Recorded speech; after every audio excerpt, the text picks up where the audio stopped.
Good morning po sa lahat. Isa pang liyugto ng ating daily Bible blessings. Pamagat po ng ating aralin ngayong umaga ay, sino ang hindi umiibig? Sino ang hindi umiibig? Ang pag-ibig po ay isang napakalagang bagay sa ating buhay bilang Kristiyano.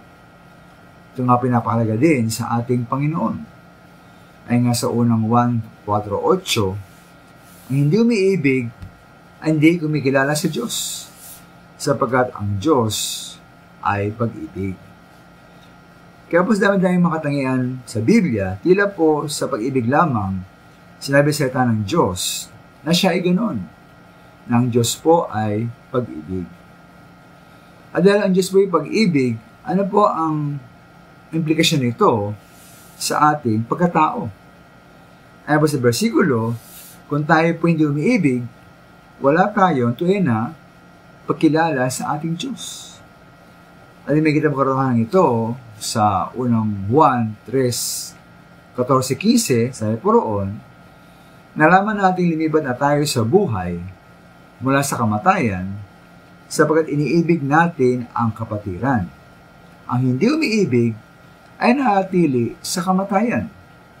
Mamamatay tao ang napopuot sa kanyang kapatid, at alaman ninyo ang buhay na wala hanggan ay wala sa mamamatay tao. Kaya may dalawang uring tao maminamahal ang binanggit sa mga bersikulong ito. Una ay hindi ligtas. Siya po ay hindi umiibig sa kanyang kapwa at sa halip ay napopuot sa iba. Inibig po siya sa isang mamamatay tao. At bilang mamamatay tao, siya ay nanatili sa kamatayan. Wala siyang buhay na walang hanggan. Ngayon pa sabi naman na naman, ikalawa po ay ang ligtas. Siya pa lumipat na sa buhay mula sa kamatayan. At siya ay umiibig sa kapatiran.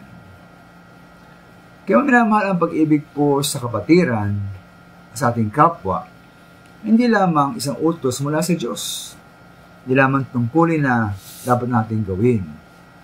Ang pag-ibig po sa ating kapwa o pagkapuot sa kapwa ay nagpapakita kung sino talaga tayo. Ngayon po kung lagi tayong galit at walang pag-ibig sa iba, talaga bang tayo ay ligtas? At talaga bang tayo binago na ng Diyos? Talaga bang nasa atin na ang banal na Espiritu? Salamat po.